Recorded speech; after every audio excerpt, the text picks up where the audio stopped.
Peatage kebabiputkad. Kas keegi on veel märganud, et Tallinnas toimub kebabirevolutsioon? Seal, kus enne oli grill või hamburger, on täna kebab. Ei jõua suurt galeriid teha, aga linnas jalutades võib näha, et kebabiseerumine on laiaulatuslik. Selline visuaal koos etnilise linnapildi muutumisega kinnitab, et multikultil läheb hästi. Kui multikultil läheb hästi, läheb eestlasel üha halvemini.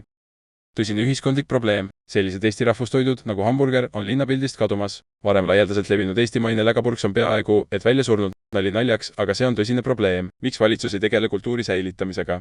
EL ei luba. No pähe küll, istugu sisse endale terve see euroala, nii et Lapimaa kurgust välja paistab. Näen turuniši keedukartuli ja vorstikastme fotrukile, lisapakkumuses keedumuna majoneesiga ning hapukurk pitsiviinaga. Kebabikohtade rohkus on meil tõesti valus murekoht, kus saaks allkirja anda, et need asendataks kaerakile ja kamaputkadega. Ikka eestluse nimel, nämm.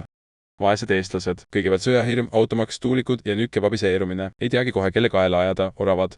Kebab ja saurma parem kui purks. Miks sa oma purksi peale siis sidud? Anti sai ühe korra saurma asemel döneri ja nüüd on kibestunud. Süldiputkad tahaks. Kebabi puhul ei või kunagi teada, kas see on tehtud naabrikassist, koerast või inimesest. Rumal on see, kes seda tarbib. Mina teen kodus süüa ja joon ka kodus kohvi. Ei toida saatanat. Kuule Anti, kaua me eestlased seda maitsetud jahukastet ikka sööme. Las tulla veits multikultit. Äkki proovid ka, armastus pidi ju kõhu kaudu levima. Võib-olla pärast head kebabi ei pea enam olema selline rassistlik tillinägu.